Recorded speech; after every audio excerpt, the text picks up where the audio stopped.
Welcome back to another episode of the Fifth Quarter Podcast. I'm your host, Marcus Jones, the Bluff City Cowboy, coming to you live from Memphis, Tennessee. And we are back on a Victory Wednesday where the Dallas Cowboys defeated the Philadelphia Eagles in a game that nobody other than Cowboys fans thought we would pull off. Philly fans or Philly only known for their sandwiches, in the words of George Pickens. So yeah, this is a great day to come and talk about a down to the wire game. Probably one of the best games we've seen the team play in the past 10 years. Got a lot to talk about with that game, and then we also have a great game tomorrow afternoon where the Dallas Cowboys try to go on a streak. So this will be the third straight possible win against the Kansas City Chiefs on Turkey Day. So we got a lot to talk about with that. Got a lot of key matchups lined up for you guys to talk about. But before that, we will talk about this week's game. And joining me is the co-owner of the DC4L network, Miss Amanda Foster. Thank you for joining back-to-back weeks for such a great Wednesday afternoon. How could I miss today? Like, what a day. Man, I remember the comments we were getting last week. I got to sit here to serve. What's up, Jack? Yes, that is the goal, man. Yeah, absolutely. Love it. So thank you, Jack Mika, for joining us. Also, question the answers. Thank you for joining us as well on YouTube. For those of you that are joining, if you're joining on YouTube, you get a chance, go check us out on Facebook at DC4L. Got a great page. The page was extremely active this week. So if you want to come and just have a safe space to celebrate with other Cowboys fans, come over and join us. A lot of prizes, a lot of giveaways, a lot of knowledge in that group. So if you're a fan who just wants to learn more about football as well as the Cowboys, join us on the DC4L page. There's always a great conversation going on. Also, we have a YouTube channel as well, DC4L. So go on YouTube, type in DC4L, hit that subscribe button. And while you're there, find me at Bluff City Cowboys. Hit that subscribe button on YouTube as well. And also, I see the views are going up pretty fast. So for those of you watching on Facebook and YouTube, hit that like button also. Let's get those likes to match those views. Thank you guys for watching, and everybody that's watching on X. At some point, come over to YouTube or Facebook. Let us know that you are a viewer from X so that we can give you a shout out. This is an interactive show, and we love hearing everybody's thoughts and opinions. It's so funny, Jack. I don't even know. For the first time ever, we started sending random voice messages in the DC4L admin chat, and all of us were just screaming very loud at one another. It was a very emotional second half for the admin team. Marcus was there. We were having fun. That was an emotional first quarter. I don't know if we'd call it emotional. I quit. There were a lot of emotions. Look, I didn't quit watching. Good. I didn't quit watching. I had the game on, but I started making like food. I started cooking. So now the admin team thinks I need to make fudge every time we start losing. Man, it was a game. It was. All right, James Davis, thank you for joining us as well. And for all of you other people that are watching, be sure to get in comments. Let us know who you are, where you're from, how long you've been a Cowboys fan, who your favorite player is, or just any general questions or comments about football or the Dallas Cowboys. For those of you who do watch, you know this is just as much an informative show as an entertaining show. Amanda and I both have a lot of general football knowledge, so if you have a question, feel free to ask. If we don't know it, we'll definitely look it up and get it back to you. So let's go ahead and jump in. I know this is the night before Thanksgiving, so don't want to hold you guys too late. But let's start off with our game recap of last week's game against the Philadelphia Eagles. Game recap. All right, so as you guys know, tough, hard-fought match. The Dallas Cowboys beat the Philadelphia Eagles by a score of 24-21. It was a tale of two halves. The first half, well, in particular, the first quarter, the Cowboys couldn't do anything right. We had costly penalties, we had turnovers, we had boneheaded plays, and the Eagles just capitalized on every one of them. And then at some point, around the 4-minute mark in the second quarter to the end of the game, the switch just came on for Dallas, and they kicked it into high gear the rest of the way. So I'm going to give you guys a couple of my offensive notes and my defensive notes, and Amanda, feel free to chime in at any point that you like. We'll start with offense first. I mean, back-to-back games. Pickens is completely in the zone. If you guys followed us this offseason, Amanda and I both told everybody Pickens was going to be a major factor on this team. Do not worry about what you saw with the Steelers. We had people telling us there's no way there's going to be enough targets to make Pickens actively involved. Pickens is going to be a malcontent. And we told you guys, different climate, different environment, we're going to see the best of him. And the past 3 weeks, past 2 in particular, he's been – it's not even arguable. He's been the best receiver in the NFL the past 3 weeks. Yeah. Which is a great thing, but also financially not the greatest thing, but yeah. I'll take it. I don't care at this point. Yeah. And I'll talk about the contract in a second too, so we get in that in a second. Back up the Brinks truck. Yeah. I mean, to be honest, and we'll talk about this. There's really not a number we can't pay and it won't hurt the cap because we have flexibility. We talked about this last week. We have flexibility with the restructures. And we have the flexibility with cutting high-priced players because we already have capable backups who can step in those positions. Yeah. We can clear $40 million by 3 restructures, or we can clear $40 million with 3 cuts. Either way, we can make the money happen. James Davis, longtime Cowboy fan, favorite player, Emmitt Smith, thank you for joining. Point number 2. I don't know what it's been about Lamb, but he's been up and down since he came back. I don't know what do you think it is? Go ahead. I think it's Pickens. You think so? You think he's pressing? I don't. I think they're great friends, and I don't think CD would ever make it known. But I think CD doesn't like. Okay, so when he was in Oklahoma, when CD was the guy, CD played exceptionally well. But when they started getting people that started taking some of that target share that could catch the ball, if you're a Sooner fan, you know he started having similar issues. There's just something about the way, maybe it's the way his brain works. I don't understand it myself, but I think he's nervous, which he has no reason to be. He ain't going nowhere. Mm-hmm. But I think he thinks George Pickens is making him look a little pedestrian. So you think he's just trying to press and do too much and losing focus and concentration? Yeah, I mean, if you notice the way he's trying to catch the ball even, I went back and looked at a few of the clips before George and after, and if you look, he's trying to do things George does. That's a great point. I mean, if you look, it really is. It's almost like he's trying to emulate what's going on, but that's not CeeDee Lamb style. That's Pickens style. Mm-hmm. Because he wants to, and I don't mean that hatefully. He's got to get out of his own head too. There's enough for both of you. We throw the ball enough in this system. There's plenty of ball to go around. And we have nobody else to catch it but those two. Oh, I mean, you've got like a Flournoy who's helpful, but they feed off each other. Neither of them would have the success they're having if it wasn't for the other, right? Absolutely. So it's just CD's in his own head. And I've noticed that he's trying to do things that he typically didn't do before. And I think he's really just trying to showboat in an effort to remind people, hey, I'm here. Mm-hmm. But making himself they look, well, hey, quit trying to say, hey, I'm here. We know you're there. Just catch the dang ball. Yeah. So I see we got Special Poston joining us, another longtime viewer. Thank you for joining. Wayne Wells looks like a new name. So Wayne Wells, thank you for joining us tonight as well.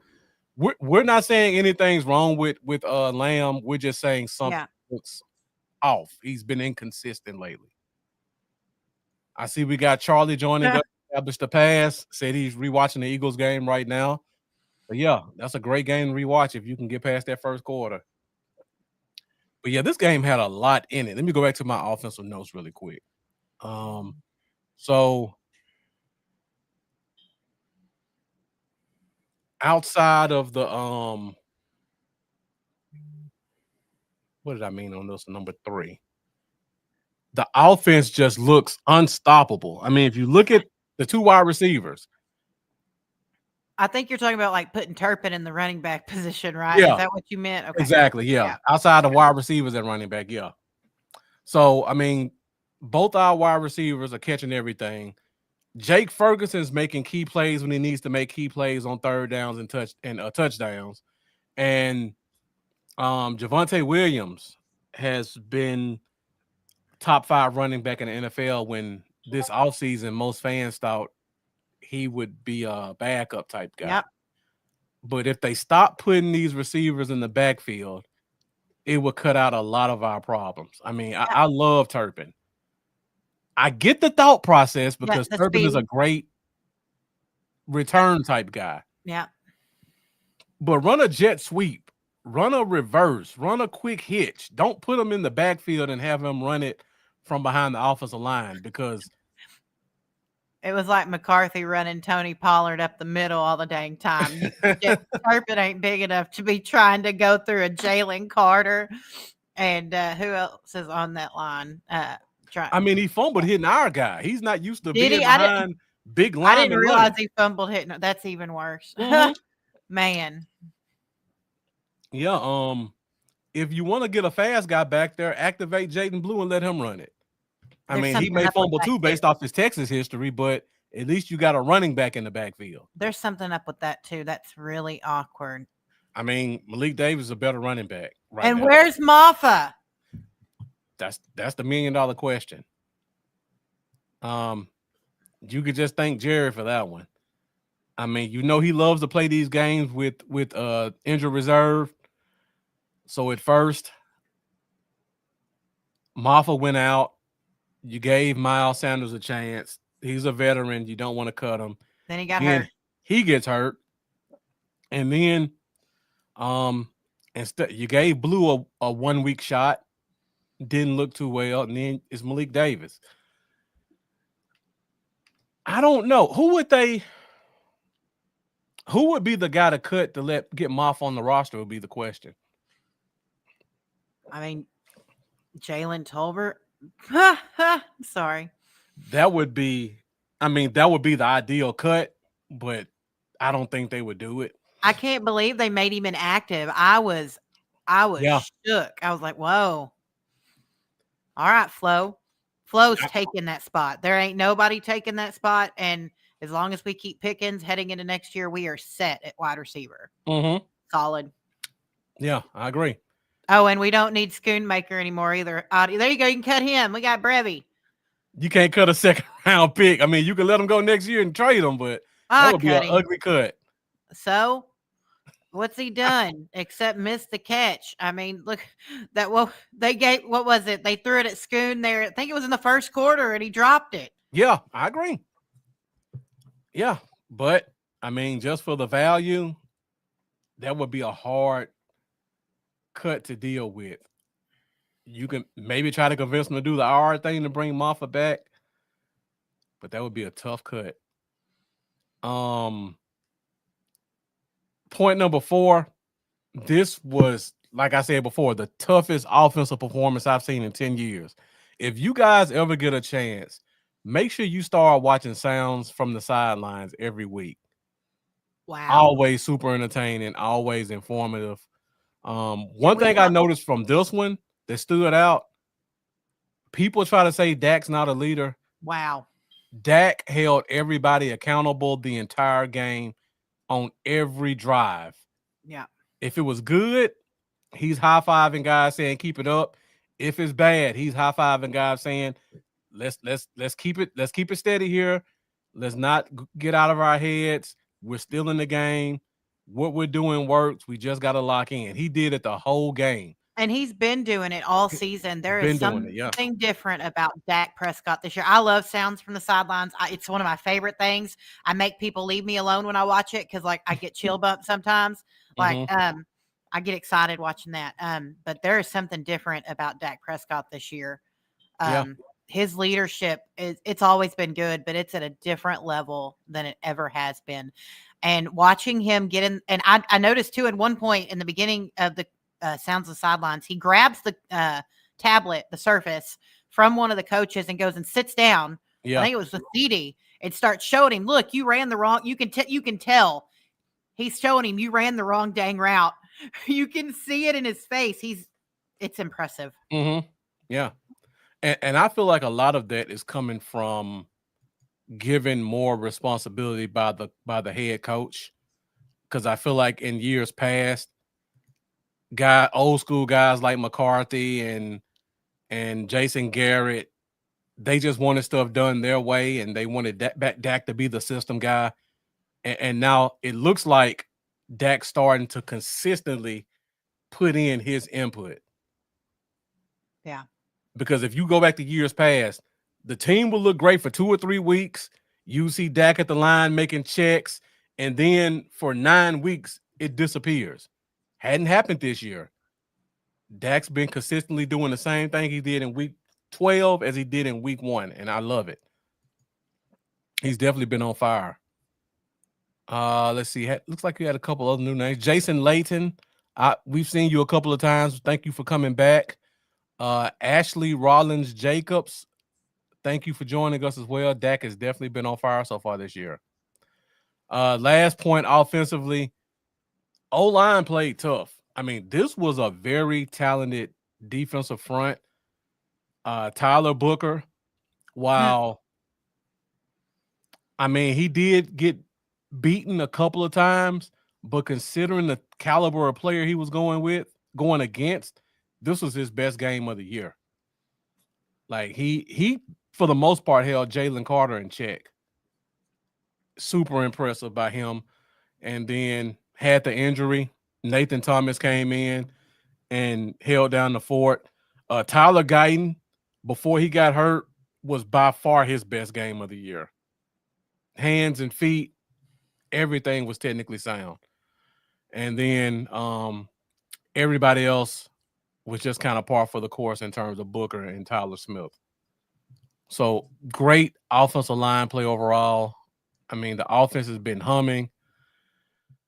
They're starting to try to mix in other guys in the past couple of weeks with the Lepke's and the Flournoys and Brevin Spanford, like Amanda just mentioned a few minutes ago. Brevy. So when you have a team like this with the type of talent you have at the top, and then you have role players who aren't afraid of the moment, because that was a big play that Brevin Spanford made. I That didn't was almost realize a game-turning play, yeah. Look, I did not realize how big he Yeah. was until they had that back shot from the end zone behind him catch. I said, man, he's tall. Yeah. What is he, 6'6"? 6'7". 6'7", 260. He's huge. Yeah.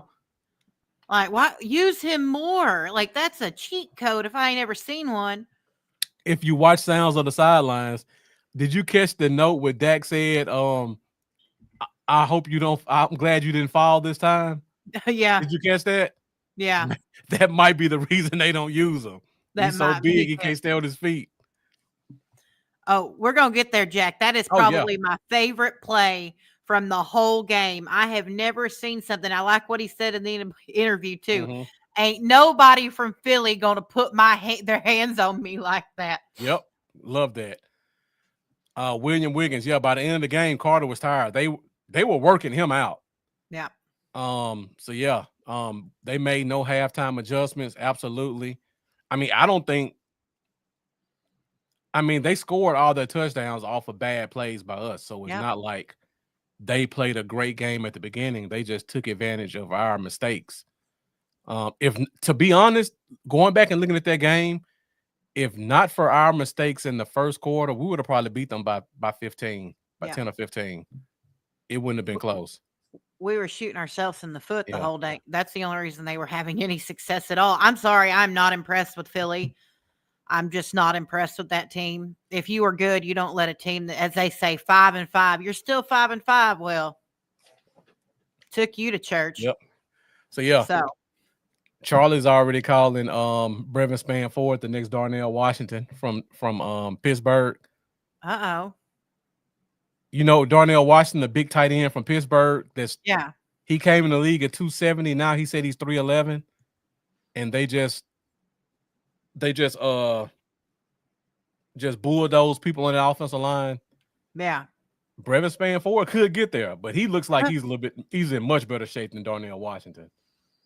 But yeah, he definitely could have a second career in a couple of years if we can keep him around as a tackle, because he's a great blocker, amazing blocker. He is. All right, let's go to the defensive notes, and then we'll hit that special teams play. Overall, defense played a dominant game, even down 21-0. Like I said, they got one touchdown off of what should have been a semi-block kick, but they gave him the penalty. The offense gave the team 2 short fields on back-to-back plays.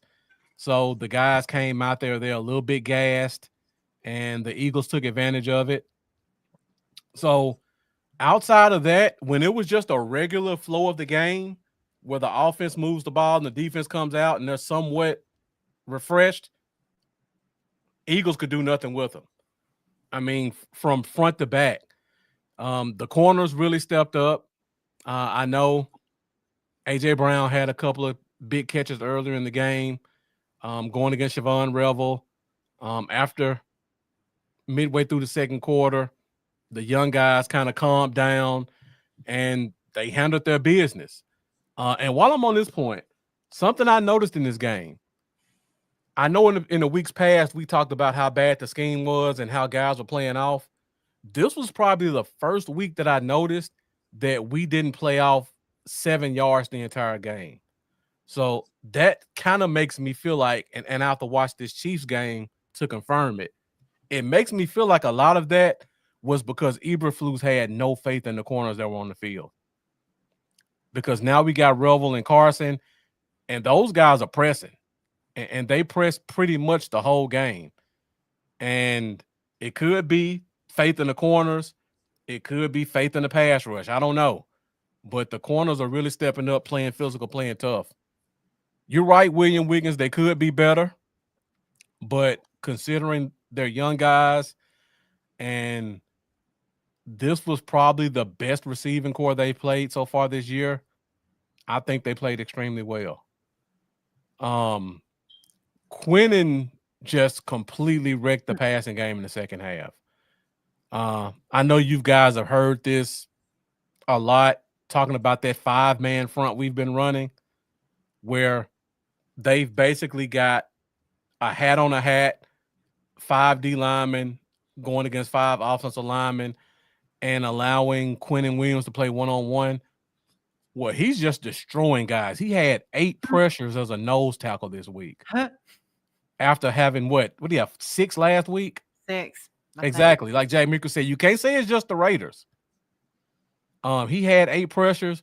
When they did try to sit in a second guy over there, you see guys like Osa just going completely unblocked. Free pass to the quarterback.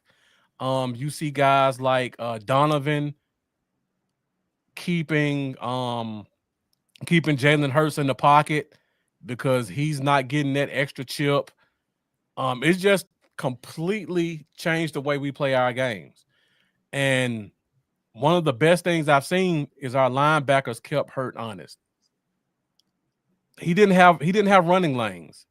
They did a great job of getting back in their zone and covering the tight ends while at the same time flowing with Jalen Hurts to keep him in the pocket.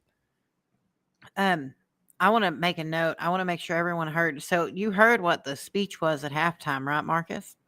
I saw you guys mention in the chat. Quinnen Williams made some speech. So apparently, now of course we're not in the locker room. We don't know, but apparently the people that got up and started firing up. So they split the teams. They had offense on one side, defense on the other. Okay. Dak and Shoddy were handling the offense. Now, on the other side, Matt Eberflus apparently was sitting there and said, "Get him." And Overshone and Quinnen Williams just start laying into everybody, saying this team. One of the things that was noted, one of the players said it in their interview, was that they said, it's really amazing because Quinnen's only been here for a little bit of time, but he's already that veteran presence in the locker room that is really making a difference. And he said something about the offense has pulled. Overshone said the offense has pulled this team for too long. It's time for us to give them our help. And I don't know. Apparently, it worked. Clearly, Yeah, I love that. I mean, what a turnaround. If you would have told me I wouldn't have believed it. Not at halftime. Yeah. But they never gave up. That's something that this team has not had. Usually that's a blowout. We've seen it time and time again. Yeah. When we came out there and started, I remember saying it in the chat. It was 21-14. I said, "Whoa, we got a game." So we got a game now. And then it was like 5 minutes, not even 5 minutes later, and it's a tie game, and it's like, whoa. Well, this is different. And Philly fans crying on the sidelines or in the stand. You got Jake Elliott standing there like, what are we? The perfect photos, hands on his cheeks, like, what is going on? Just absolutely mighty impressive. And I hate to say it. I'm not going to say, I'm going to say it. I cannot wait to see what happens tomorrow because I got a really sneaky suspicion this team's about to pull a Giants. Yeah. And we'll talk about this once we get the key matchups, but the Chiefs have a major part of their offensive line missing. Trey. And it's at a position that's lined up right in front of Quinnen Williams. Uh-oh. And we just talked about the Cowboys have started running these 5-man fronts where they're going one-on-one with these guys. So they better get ready. Poor Patty. Yeah. They'll make him a peppermint patty for the holidays. Absolutely. So yeah, overall great game. And then you talk about the special teams play. And I mean, Amanda, you can talk about that when I talked about offensive defense. You talk about that special teams play. Okay, so Tom Brady was sitting there. There's nothing like being a gunner in the NFL. It's probably one of the hardest positions. And we don't think about it because you're not throwing the ball, you're not catching the ball, you're not running the ball, you're not defending the pass, you're not defending a running back. But Elijah Clark, an undrafted rookie, comes in and I don't remember which Philly player it was, but he was getting the absolute crap beat out of him. Yeah. I mean, he hit the ground at least twice. And that man kept getting up, and he's the one who ultimately, we didn't get points on that turnover, but he's the man who ultimately really true change of pace, motivation right there. That was a building moment for Dallas. I ain't never seen a man with that much hustle. Yeah. That was, he bent and he did not break. Like, that was just so impressive. And he laid the wood. And then Trent, the long snapper recovered the fumble. Like, come on, Marcus. Yeah. We don't see that. That was exciting. And something else you should watch if you don't watch it is after a victory. I love watching this new thing that Shoddy has going on. Does, yeah. He keeps up with every sack, every touchdown, who throws it, who scores it, forced fumbles, who recovers the fumbles, and he sits there and everyone starts screaming. He'll be like, what is it? Dr. George had a touchdown. Yeah. Everybody's screaming in there. And it's like, wow, we have a culture. Exactly. And that's something we didn't have with Mike McCarthy. And that's quintessential to what we saw with Elijah Clark. 100%. They're playing for each other. We have a brotherhood. And I know what happened with Marshawn was absolutely devastating, but it has lit a fire under this team. Yeah, absolutely. So, and not to knock the former big name players we had in the past, but we all know DeMarcus Lawrence wasn't a locker room leader. No, we've learned that Micah wasn't a locker room leader. Sean Lee was a field general, but he wasn't a get in front of the troops and rally the troops type guy. Right. He was a lead by example. If you want to follow me, I'll take you there, but I'm not going to force you. Yeah. I don't have to talk about Jalen Smith. We've talked about that pretty much to death. Yeah, Trevon Diggs isn't a Trevon Diggs, right? leader. I mean, but we've got one now. We've got a couple of them. Yeah. Osa has really come into his own. Overshone is Yeah. very vocal in that locker room. And Quinnen is so happy to be on a team that I think has a shot. Now, look, Right. it might not be this year, but he wanted out of New York so bad. That man, he loves being a Cowboy, and you can see it on the tape. You can see it on the field. I don't know if he was a Cowboy fan growing up or what, but that Yeah. man loves being a Cowboy. So You know what's funny? He has more wins his 2 weeks in Dallas than the Jets had all season so far. that's crazy. That's crazy. Yeah. So I know he's definitely loving it. And we ain't lost a game since he got here. Exactly. So Yeah. I'm not talking about the talent, William Wiggins. I'm just talking Yep. about being a locker voice. room force and leader where you hold guys accountable. You're not calling guys out in the media or making little backhanded remarks going back and forth with guys. That's what I'm talking about. That's something we haven't had on this team. Whew. I can't even think of a guy. I mean, I'd go back to almost Troy, and that's a long time.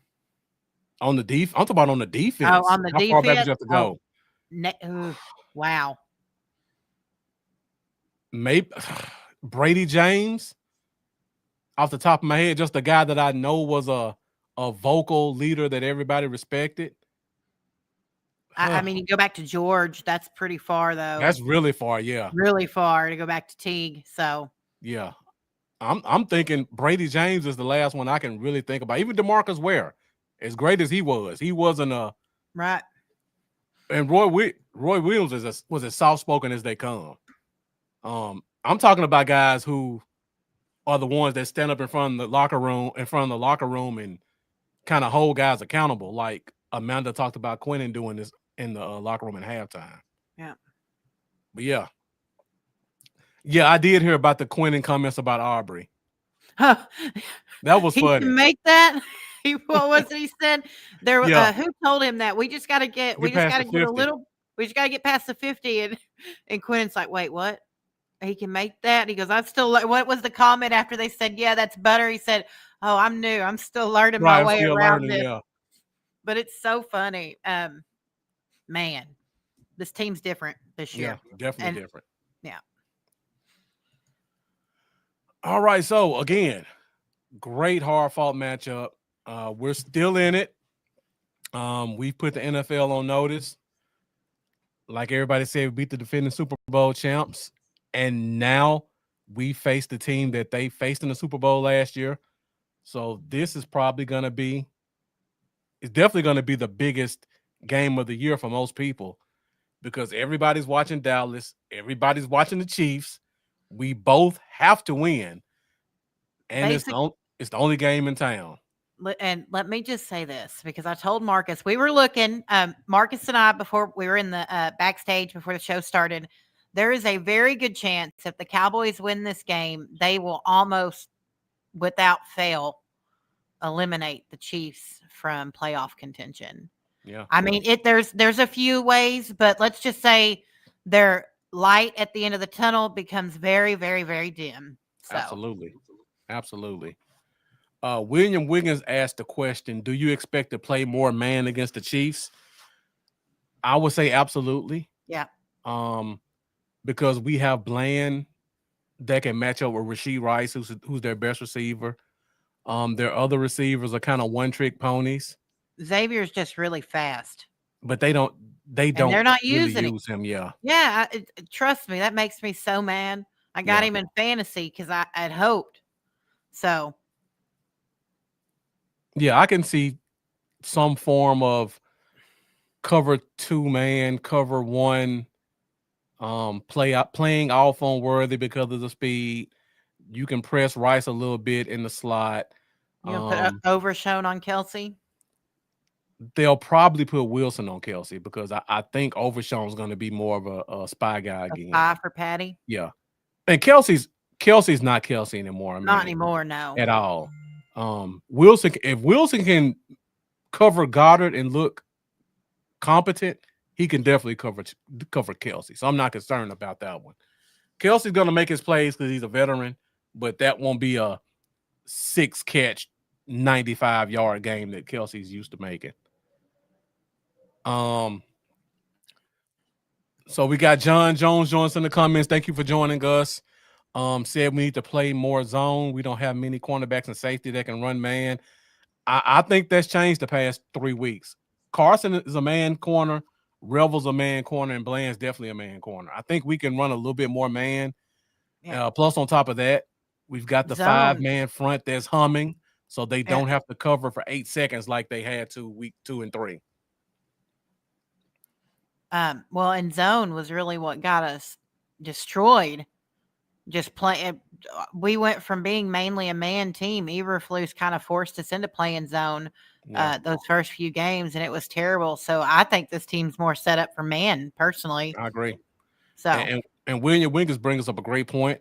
If you watch the teams who do well against Mahomes, they're usually cover 2-man teams. For some reason, Mahomes struggles against cover 2-man, and it's been like that if you look at every game that they've lost. I think the Bengals came out and said it 2 years ago that we just ran cover 2-man and he couldn't find an answer for it. I hope not, Jack. I'm sorry. What? I feel like he's become a cancer to this team. His attitude. I'm not a Diggs fan anymore, and that's from someone who loved Trevon Diggs. So just not a fan anymore. Yeah. But he can stay on IR and he can play his last game getting blown out. What game was that he and then got knocked upside the head? Or who knows what he did? I'm just I would never bring him back in a game like this. And the team's playing too well. Look what's happened since he's been on IR. I just don't understand. He had that one really, really, really good year. He got paid, and then it's very much, I hate to say it, like Zeke Elliott. Just Zeke got paid, and the downward slide started. Diggs got paid, and that's pretty much what we've gotten again. So yeah.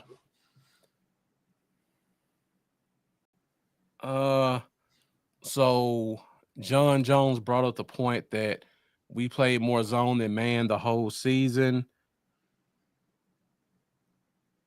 Let me see. What do you say? We played more man than zone the whole season. Played the least amount of zone in the league.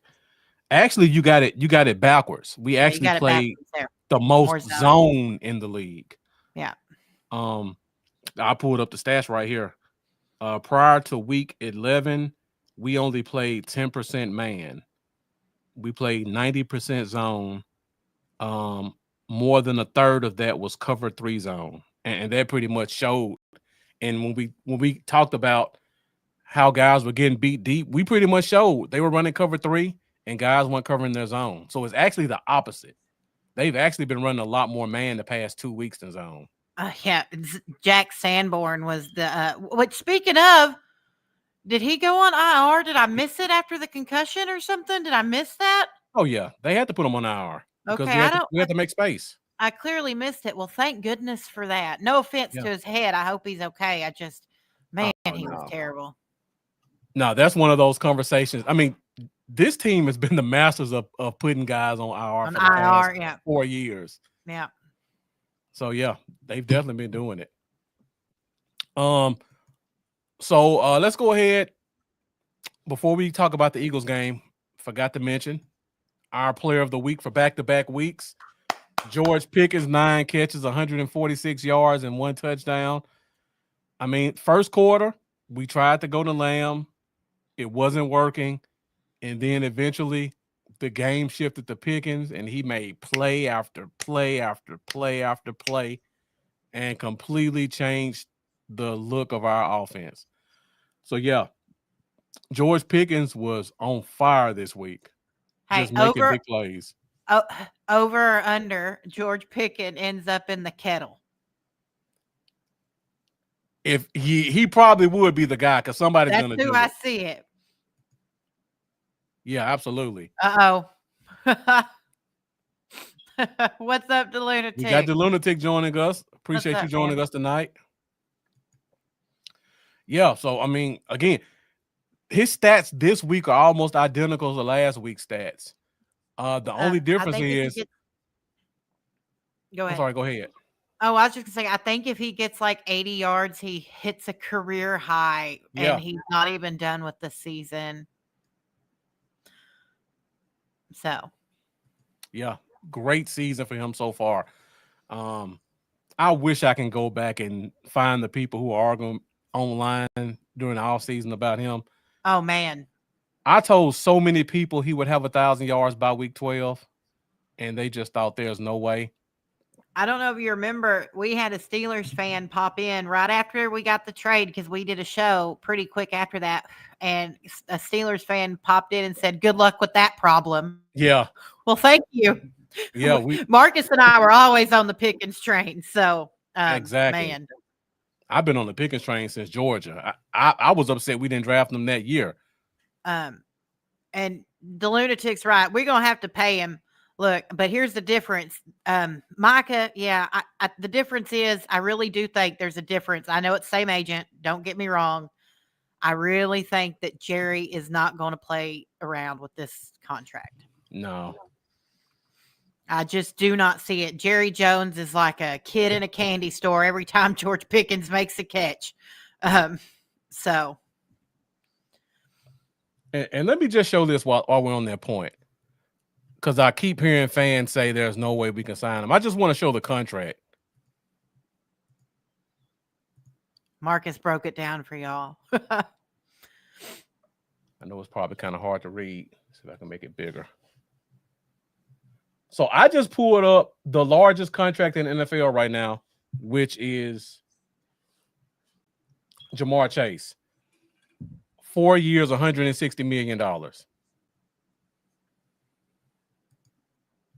So people say, looking at that contract, there's no way we can sign him for $35 million. So if you look at Jamar Chase's contract, $40 million a year, right? What's his base one cap hit? $23 million. That's the cap hit for year one. The franchise tag for Pickens will be 28 this year. So even assuming you make him the second highest paid wide receiver in NFL, just over CeeDee Lamb, his cap hit for that year, next year, would be less than the franchise tag. You go to year two, and this is Jamar Chase's contract, so these are real numbers. His cap hit year two is $26 million, still less than $30 million on a $40 million a year contract. Year three, the contract finally goes over $30 million. By the time he got to year three, we probably restructured year two. We probably gotten a couple of contracts off the books that are holding us down. Trayvon Diggs, Tyler's, Well, I hate to say Terrence it. Steele, And Dak Prescott. and Dak Prescott. I hate to say it. Yeah, Because he ain't signed another $60 million a year contract. If exactly. Dak continues to stay, it won't be like that. I just don't see it. So yeah, I talked about this before. If Dak wants to really keep him, he can take a pay cut and say, you got 2 years to make it happen. So by the time we get to this point, year three, when the money starts to go up, right here, Dak's gonna either be gone or he's gonna do an extension, which would take Dak's number down to 8 million. So this number is doable. By the time you get to year four, he finally hits $40 million. By this point, this is where Lamb would restructure or be gone. right. Real quick to everybody talking about Quentin Williams, he signed through 2027. 2027. I made a post, trust me, because people didn't understand when I made a post about Williams and Aubrey or sign Pickens. I put them; those two are one, and everyone was confused. Javonte Williams is the free agent this year, not Quentin. Quentin's here through 2027. So yeah. So we get to year four, we finally hit 40 million. But by this point, with Amazon and YouTube and whatever other streaming software we're playing NFL games on and where we're playing across the country, by the time we get to the fourth year of that contract, the salary cap may have gone up $60 million from where we are today. And most of our high-priced guys are already signed. So when we get to this point, we will be looking at, what would that be? This year's draft. And we would be doing contracts on some of those guys or fifth year options. So you're going to be lowering cap hits on some of those guys as well, like a Tyler Booker. So once you get to year 5, where it hits $53 million, we're probably already doing another extension, or he's already gone because he'll be about 30, 31 at that time. Right. So even if we sign him to the second biggest contract for a wide receiver, $37 million, the numbers are going to sound pretty. Everybody's going to talk about it on the four-letter networks. But if you look at the actual cap hits, he wouldn't even crack $30 million for 3 years. So, like you said, Amanda, he's getting the Brinks truck, and it will not kill our cap. It won't hurt us. So. Yeah. And we talked about it last week. We have a built-in restructure with Ferguson, Bland, and Tyler Smith. Or we can cut Terrence Steele, cut or trade Terrence Steele. We can cut or trade Trayvon Diggs. The money's there. I've seen people saying, well, we're $36 million over the cap next year. 2 moves of the pen, and we're plus $10 million. Only 2 moves. We got about 6 we can make. So don't be concerned about the contract. The only question is, who tries to outbid us and how much that outbid is. I don't think you can outbid Jerry on this contract. Yeah, I don't think so either. And that's good for us, because if teams know we can't outbid him, they won't even try for the most part, especially if we franchise tag him, because if we franchise tag him, they have to pay him and give us draft picks. So they would have to give him a ridiculous contract to even have the opportunity to take him from our team. And there's still some off the field stuff that people around the league are concerned about in terms of missing buses in practice. That, and every time he gets a penalty, I'm like, yeah, do it again. Doesn't bother me. No, I don't mind at all. It's always usually after we score, except for that one boneheaded taunting play, which was a little frustrating. But you know what? If that's what we get for a player like him, fine. Yeah. But yeah, I understand John Jones. Yeah, I'm sure you did have it backwards. I know you definitely knew we played more zone than man. I see we got Steven Franco joining us tonight. Steven Franco, appreciate you tuning in. The lunatic, we do hold his rights. At worst, we franchise tag him. We're definitely franchise tagging him. He may be upset. I don't think he'll be upset about that, because he's only made $4 million for his career, and he gets a check for $28 million. I think worst case scenario, we franchise tag him. I don't see how we don't sign him to a contract with the flexibility we have. The cap may go up $17 million this year. I don't know if you heard that. So we may get an extra 17 on the cap because of that. What is it? Peacock money? Yeah. The Peacock money should hit this year. So the cap may go up $17 million. So we're in a good position. Absolutely. Then Netflix pays them too, because they got another. Yeah, Netflix too. Yeah, that Netflix money kicks in too. It's going up. Yep. All right, guys. Don't get me wrong. I can't stand all these streaming services, but it's beneficial for the cap. Mm-hmm. All right, guys. Thank you guys for sticking with us so far. We're at 50 minutes. We're going to go through these quick. So we got some key matchups for you guys. We got some X factors in this week's game. And then at the end of the show, we're going to hit you guys with some over-unders to get your thoughts on some key statistics that could happen. So let's go ahead and start off this week's matchup with some key matchups. Key matchups. To me, the first and biggest key matchup in this game is the rookie versus the veteran. And that is Brian Schottenheimer. First Thanksgiving game as a head coach. going against the wily old seasoned vet and Andy Reid in a primetime game. These two offensive minded guys. Schottenheimer has that same type of, to me, that same type of environment that he's built for the team. But again, comes down to X's and O's. Andy Reid is links and bounds ahead of him. But yeah, absolutely, I agree with that. When it comes down to X's and O's, Andy Reid definitely has the heads up on him. I just don't think he has the better team this year. Yeah, you're right, the lunatic. At least 17 million. And William Wiggins saying he's paying hella fines this year. That's another thing people don't talk about. Jerry pays him. that as well. But next year, even though he has this contract, it's going to be a lot of stipulations in there that the numbers may look big, but he may not hit those numbers because of off the field antics. Like for a regular player, if you miss a practice, if you late to a meeting, the penalty may be $5,000. For him, it might be 50. You never know. Yeah. So stuff like that's going to come into effect as well. So to me, this is going to be the biggest matchup of the game. If unfortunately, if we get down in this game and Andy Reid's ahead, this is a different type of head coach that's going to make the adjustments to keep the game the way he wants it. So we definitely need Schottenheimer to be on his best to make sure that he can at least match energies. All right, so let's go to some of the on-field key matchups.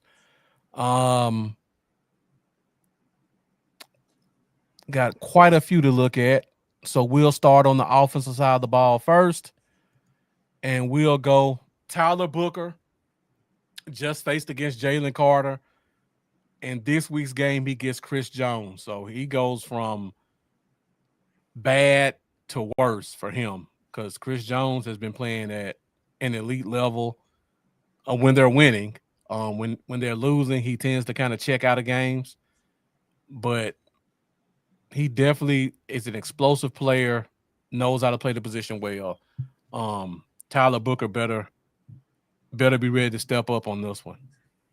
This one's going to be important for the Chiefs to keep it close because they don't have the weapons to keep us at bay anywhere else. And as I talk about that, we'll go to another offensive matchup where the Chiefs actually do play a lot of man. And their best cornerback is 5'10" Trent McDuffie. And he travels. He travels with receivers.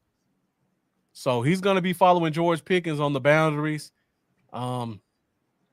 He's really good at playing the ball in the air, but he's giving up 4 to 5 inches in height, a lot of vertical, and George Pickens is not even arguably, he's the best 50-50 receiver in the league right now. So this is definitely going to be a great matchup to pay attention to as the game progresses on, because they do not help Trent McDuffie at all. They let him do what he does. All right, so going to the defensive side of the ball.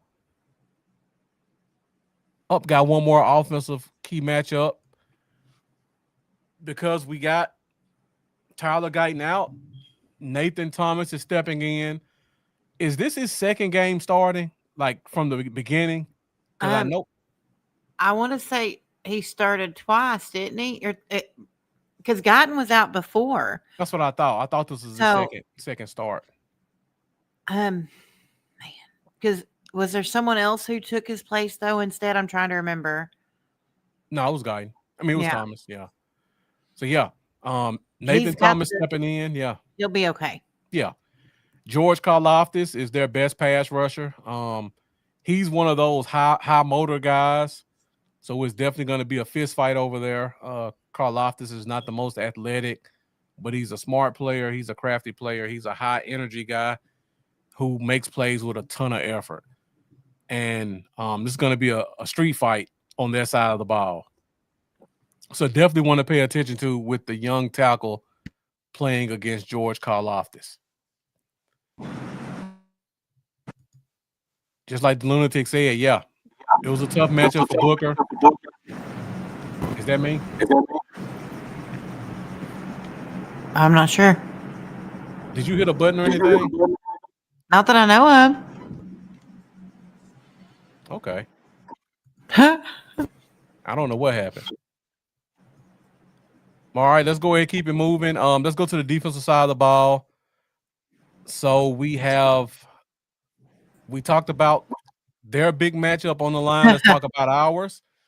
Quentin Williams Poor going guy. against backup guard Jalen Moore in his first career NFL start. And he's a rookie, isn't he? Yeah. He's a young. I don't know if he's a rookie. He's a young guy. I have to look, but he's definitely in his first start. Trey Smith is their best offensive lineman. Creed second best behind Creed Humphrey, but you go from, to me, your arguably your best offensive lineman to a backup young guy in his first start going against Quentin Williams one-on-one because of how we play. It's gonna be a long day for this young man.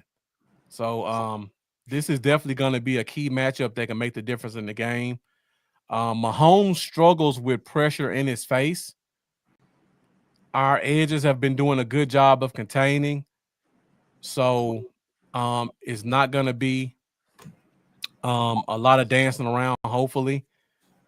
They've been doing a good job of rallying to the ball, so definitely got to pay attention to that one. Jay Moore scrub number 1, as Vach says. Yeah, this guy's definitely going to be in for a long day on Thanksgiving going against Quentin Williams. And like the lunatic said about Nathan Thomas, he will have help. It's hard to help a guard on the inside, especially when you're playing a 5-man front and all the other linemen have a guy in front of them. You can hope the running back can chip, but you can't rely on it. I wonder, are you talking about maybe putting Hunter up there to help pick up some problems, maybe? No, I'm talking about for the Chiefs. It's going to be hard for them to chip on the inside. Yeah. Because we've been running a lot of 12 personnel this year, so we've been running 2 tackles quite a bit, or 2 tight ends. So we can help Nathan Thomas with our 12 personnel with 2 tight ends. It's hard to help a guard on the inside, especially how we've been running our defense lately. Jack, my concern with that is I swear they protect Patrick. You got to put a traffic cone down and lay him down gingerly before you hit the man. Mm-hmm. So I don't know. This is going to be one of those games where we're going to have to be extremely efficient and technically sound because flags will fly very quickly. Yep, absolutely. I'm not being conspiracy theorist here. It's just the way, I don't know what it is, but for some reason, certain teams get more flags than the other. Yeah. So we talked about these two earlier in the show.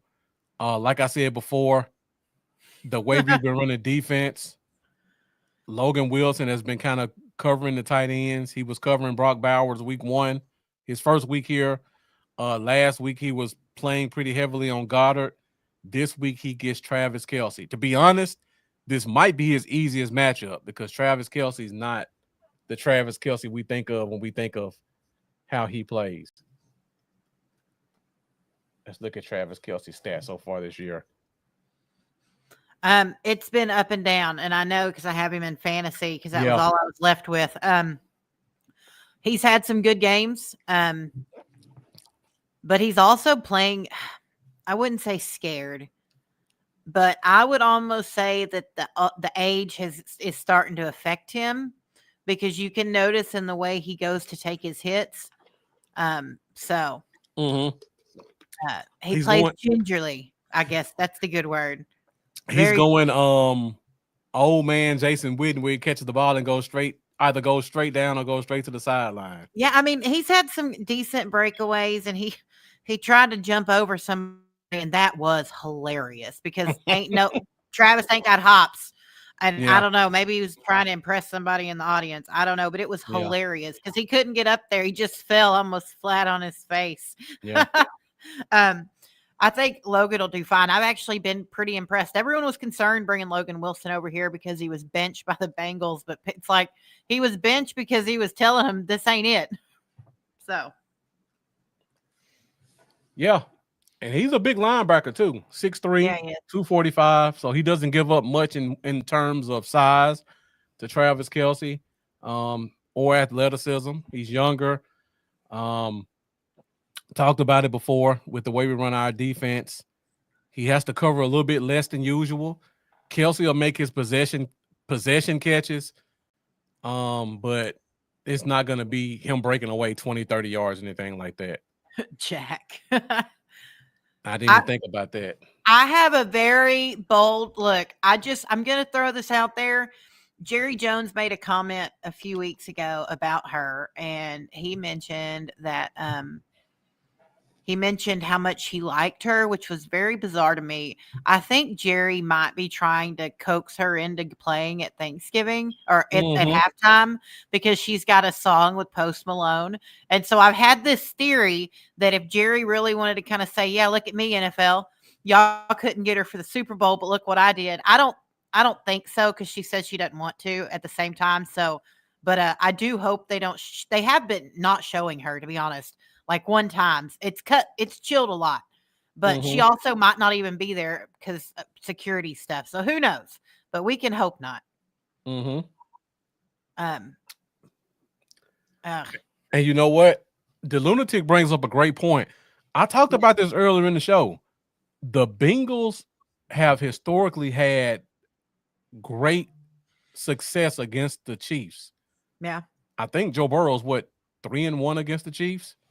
2-1, 3-1, something like that. I think so. 2-1.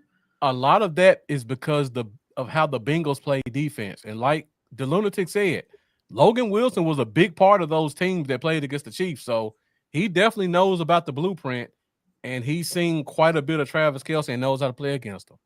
That's good. See, I didn't even think about that, but you're right. Heck, that's yeah. Yeah, I didn't think about that either until the lunatic brought it up. So thanks, the lunatic. Appreciate that. And it is 3-1. So yeah, this is going to be a really good matchup. But this is probably going to be the biggest matchup in terms of their offense. Rashee Rice, who's getting 12 targets a game since he's come back from injury, who's probably going to be locked up exclusively against Deron Bland. Rashee Rice mostly plays in the slot, so we'll probably see a lot of Bland in the slot against him. Rice has gotten 12 targets every game since he's played. He's gotten at least 6 catches in every game he's played in. So he's going to be getting a lot of targets. And it really comes down to, can you stop him? He had a great game last week, but Sauce Gardner doesn't go in the slot. So Rashee Rice was just taking advantage of the Colts nickel. We actually have a real nickel in the slot. So we got to see if these other guys can step up and make something happen for the Chiefs. All right. So I think that's pretty much all of the key matchups I have. Oh, I got one more. Donovan Ezeraku versus Kingsley Suamataia. The Chiefs' young left tackle. I believe these guys played in college as well. Ezeraku got the best of them in those matchups. Suamataia, as well as their other tackle, they have major problems versus speed. When they go against speed rushers, they get a ton of false starts. They have a bunch of illegal formations because they're trying to cheat and come off the line of scrimmage a little bit.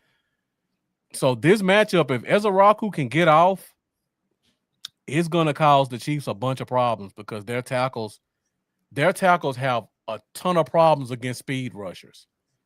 And again, going back to sounds of the sideline, you see Quinnen Williams giving Ezeraku those little nuggets of confidence, those little tips during the game. I think he's going to be in his ear like, hey, this is your game. If you want to make a name for yourself, this is the game to do it in. If you're a betting person, I would not be opposed to betting on 1 sack for Donovan Ezeraku in this game. The Lunatic says KC Plus is 80% of offensive plays so far. We're getting pressure with 4 rushers.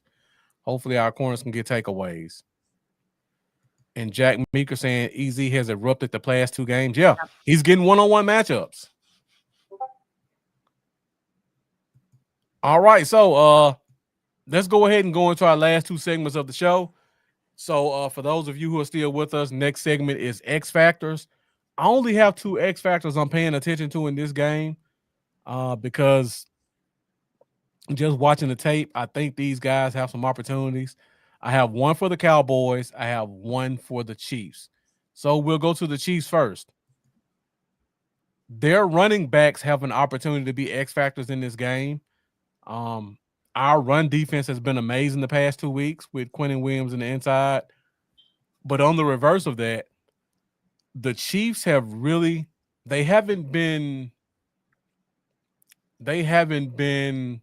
successful in the run game, but they have been effective. Their number 1 running back, Pacheco's been hurt for most of the year. This is going to be his first game back in like 3 weeks. And then if you look at the Chiefs' backup running back, what's his name? Former Cleveland Brown. Kareem Hunt. Kareem Hunt leads the NFL in 3rd down and goal line success rates. So if it's 3rd and 3 or less, he has converted more first downs and more touchdowns than any running back in the NFL. So that's definitely something you got to pay attention to. He's a major part of them converting short yardage 3rd downs. Last week he had a really good game against the Colts. He had 30 carries for 104 yards. He's really good out of the backfield. Both of these backs are. So I think we have a good chance to lock up their wide receivers. I think the tight ends gonna have some success, but not be a game changer. Their running backs have an opportunity to really make something happen. And then the Lunatic throwing out the shots with Kareem Hunt. So then we go to the Cowboys X Factor. And this one, Kevontae Turpin, had the fumble last week. I don't know if you're aware of this, Amanda, but the Chiefs have the 2nd worst special teams in NFL. They give up the 2nd. They give up the 2nd most return yards on special teams in NFL. Well, maybe he's going to get him one. If there's ever a game, prime time, bright lights, this is the game to do it in. So I'm expecting Turpin to have at least 1 big return getting the ball inside the 40-yard line or maybe a touchdown. But I expect 1 big one because their special team have been struggling on punt and kick all year. So this is definitely one to pay attention to with Kevontae Turpin on the kickoff and punt return games. And it's Turkey Day. So, yeah, this will be the game that it happens in. All right, so I only got those 2 key matchups. We're at 1 hour and 10 minutes. Going to get you guys out of here before 10 p.m. Central so you can enjoy the rest of your night, get ready for tomorrow. So let's go into our last segment of the show, which is over under. Over under. Segment of the show. I have 4 statistics. I want you guys to let me know whether or not you think that player goes over or under. And of course, the last statistic is always an either or. Who's going to get the most of a certain stat? So I just talked about X factors with the Chiefs running backs. Over under 40 rushing yards for either running back. If I'm not mistaken, we have not given up 40 yards rushing the past 2 weeks. I thought Saquon got 63. Was it 63? Yeah. But I'm going to go under here because no, it was 60. You're right. It should have been over under 60. Well, the average would be 40 because we shut down Genty. With Trey out, absolutely not. Okay. All right, so neither running back gets more than 40 yards rushing. That's right, lunatic. See, he knows. Yeah. That's a big powerhouse on their line. That is, I feel so bad for Patrick Mahomes. Mm-hmm. Got a lot Not of unders. really. Kermit will be fine. He'll be fine. Yeah. I'm right there with you guys. Both of these running backs are inside zone runners, so they rely heavily on guard blocking. The strength of the Chiefs' offense is guard, center, guard, particularly that side of the line.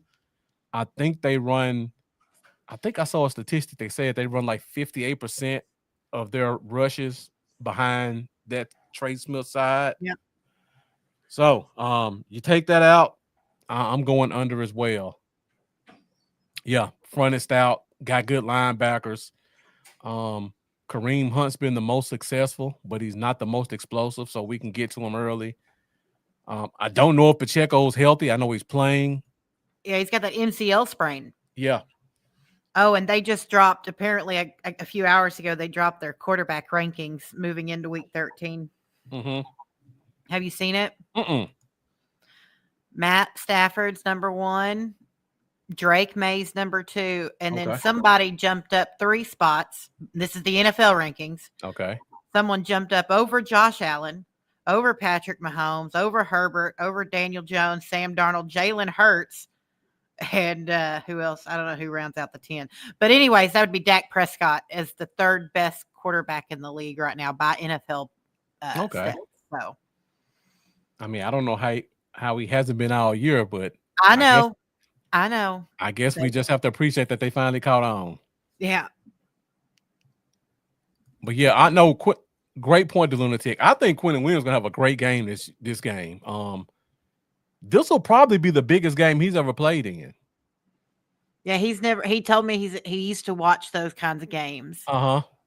And that's another thing too. One thing I have to give Patrick Mahomes has been wanting to play a Thanksgiving game. He hadn't had one. Mm-hmm. I think it's his first Thanksgiving game. Oh yeah, absolutely.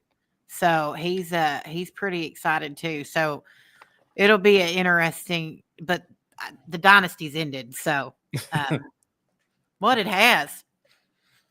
Then I'm right on home. Yeah. All right. Next over under. We just talked about Rashee Rice being guarded by Deron Bland.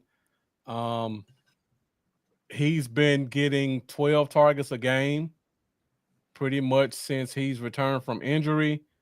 Last week he lit up the Chiefs. He lit up the Colts for over 100 yards. He's had 80 yards or more 4 of the last 5 games.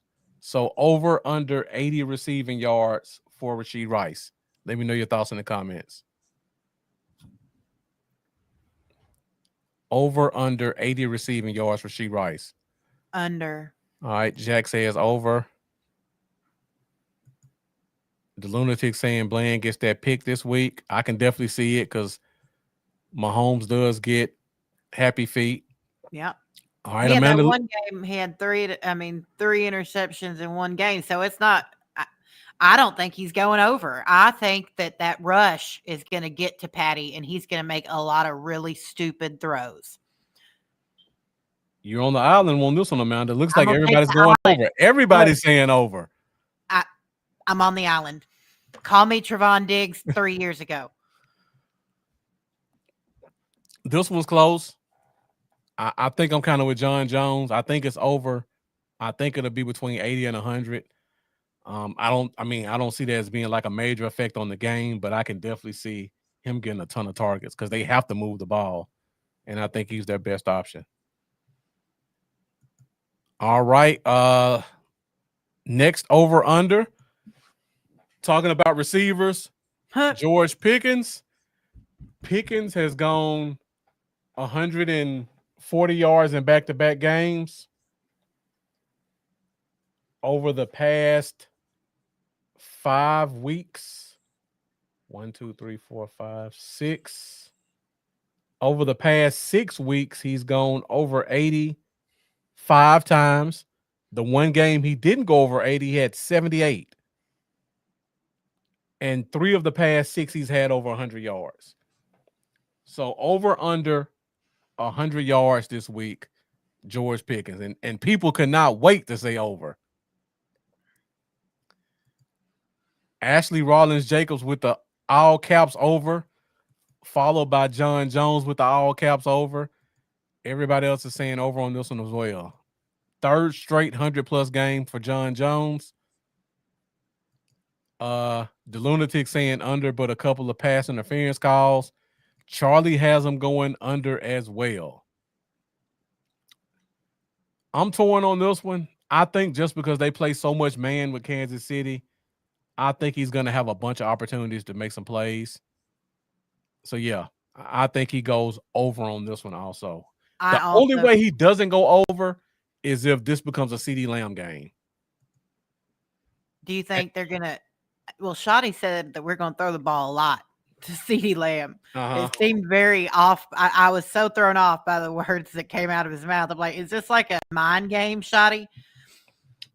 But, that game that – what was it? Was it week 2 that yeah, because Lamb had the drops week 1 against Philly. Yeah. And then he had a very big game week 2. So it's very possible that Lamb does step into that spotlight. And Pickens, they're so close. Pickens might actually play the decoy in order to build the confidence up of his teammate. Mm-hmm. And because I don't see him as a selfish guy. Yeah. I'm looking right now. The Chiefs starting nickelback is injured, and his replacement is a 3rd-round rookie from this year. So Lamb may have some opportunities. My fantasy team needs him to. So I'm playing for the playoffs. I've got to win this week. See, that was going to be Rika. Charlie says, I think they'll double him a lot. Also, they're going to feed Lamb. So Charlie and Jack Meek are kind of on the same page. This might be a Lamb game. Defenses have been playing 88 as wide receiver when they switched to George Pickens. We'll just see since 88. We'll just see the 88 since we drafted him. Rika coming in. Thank you for joining us, Rika. Over for Pickens. I would love to be at their house on Thanksgiving to watch them watch the game together. Every time that would be entertaining. I can see Rika with the notepad keeping up with how many yards, just waiting. I told you it was going to be 100. John Jones said, let's do an off-the-wall under for Lamb. Yeah, appreciate you tuning in, Rika. All right, so we got one more over-under, and this one is probably the most obvious I've ever done. The big matchup. Patrick Mahomes, Dak Prescott. Who has more passing yards? I believe Dak is on a streak, if I'm not mistaken, of 240 yards or more.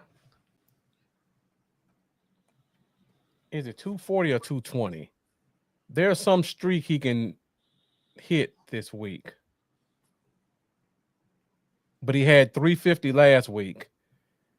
He's had 250 or more every game this year except one. Okay, yeah, I thought it was 240. I thought there was some streak he could beat this week. So, yeah. If he gets more than 240, he'll break the franchise record for most 240-yard games. He's had 240 every game except one. And that one game was that Broncos game. Mahomes hasn't had as much success. So over-under, I mean, not over-under. Well, over-under stat, who has more passing yards? Amanda, you brought it up. Patrick Mahomes' first Thanksgiving game. He wants to show out. He's had 250 yards. 1, 2, 3, 4, 5, 6, 7, 8, 9. He's had 250 yards 10 out of 12 games. Dak, 11 out of 12. What are your thoughts? Who has more passing yards? Well, man, I want to say Dak. Look, I want to say Dak, but I actually I have to give credit to the Lunatic because I think he's right. I think the Chiefs are going to play catch up. Okay. Okay, a lot of people saying Dak. 240, Dak. Yeah, the lunatic, great point. John Jones saying that this will be his third game with over 300. Yeah, I think they're both going to have big games, but I think Patty will be playing. Then again, he might be playing hero ball a little too much. Uh-huh. They both can get a little wild with the way they throw when they're behind. Dak didn't this last game. He got more locked in, which was very, very nice to see. But I think Patty's going to be stressed trying to figure it out, and he might just be dumping it off to get the ball out of his hands before That's he a good gets point. rocked. So Yeah. I think I'm leaning Dak on this one. It's going to be close because we have the better running game. Yeah. I think special teams are going to come into effect, and I can see a situation where they're going shot for shot, and Mahomes has to rely on his arm to make it happen. So I think it's really going to be close, but I'll probably give it to Mahomes for that reason. But yeah, got a great game tomorrow. A great slate of games. yeah. Starting off with the Packers and Lions. Then you got the Cowboys game, and then who's playing that night? Man. Is it the Ravens? Um. I'm pulling it up right now. It is the Bengals versus Ravens. Joe Burrow's first game back First this year. impact Yeah. with Higgins out. And then Friday, you got the Bears at Eagles. So you'll get a chance to see Man, I if hope the they win. Eagles are imploding or not. So I'll be Wouldn't paying that close attention to that game. wouldn't that be great? That would be amazing if the Bears can go in there and just dominate them. And they can. So yeah, great slate of football. Cowboys sandwich right in the middle. Hopefully, when I'm hitting my second plate, that turkey will still taste good by halftime. So I'm looking forward to seeing how this game progresses. Man, so my son, he has to work tomorrow, so he gets off at 4, and I was like, I will, because the way my house is set up, the TV rotates and stuff, so I can watch. I said, look, I'll have dinner. We'll have dinner warm. I'm not going to serve it till you get home. I said, but we might not be eating till 8. I might get distracted at some points. It depends how the game goes. I might burn the mac and cheese or something. There's a lot of stress on a mama trying to cook dinner during a football game. Oh, absolutely. I can only imagine. That's why my family eats early because we all watch the Cowboys game. So we eat at 12. We typically eat early too, but with him, yeah, I gotta make sure, want to make sure he's here. So doing it late this year. Okay. Hopefully the turkey tastes good. I know. Oh man. All right, guys. That's pretty much all we have for this week's show. Hour 24 minutes. The views were consistent. So thank you guys who were joining us. Everybody on X, thank you for joining as always. Appreciate you guys checking in. And for those of you watching on Facebook and YouTube, appreciate the comments. You guys killed it again tonight. Thank you guys for keeping the show flowing. Great questions, great comments, great feedback. Looking forward to seeing an amazing game tomorrow. Hope you guys enjoy your Thanksgiving. Appreciate you tuning in. Amanda, any last words before we get out of here? Let's see. Make sure you jump into the DC for L group. We've got our season-long giveaway. We post it every week, every game. We got a question you answer. Closest to getting the right answer gets entered, and it's usually for a signed jersey or something cool. Marcus and I still need to get to 1,000 subs on YouTube. So just like make everyone subscribe so I can give away this full-size helmet. And man, all you guys on Facebook, go over to YouTube, hit that subscribe button, help us get there. Yes, you got to get us there so we can give this helmet away. And I guess other than that, have a wonderful Thanksgiving, Marcus. Yeah, same to you and your family. Yes, of course. And everyone out there, thank y'all for rocking with us, the night before Thanksgiving. Y'all are here every week. We appreciate y'all. So yeah. And for those of you that are watching for the first time, you can catch us every Wednesday night, 8:30 Central Standard Time for the Fifth Quarter Podcast. Hopefully we'll be celebrating a third consecutive Victory Wednesday next week. And we'll be looking ahead to a big game against the Detroit Lions and Dan Quinn at Detroit. So Dan Campbell. Dan Campbell. Yeah, Dan Campbell. Thank you. No Yeah. worries. Another great Thursday night game to look forward to on our path to try to get one of these playoff spots. So every On the run. week is going to be a playoff type atmosphere with the Cowboys. Got a lot of great matchups the next 3 weeks, closing the season out. So yeah, make sure you guys continue to watch us, continue to watch the Cowboys. Always represent, and as always, let's go Cowboys. We will see you guys next week. Everybody have a good night. You too. Happy Thanksgiving. All right.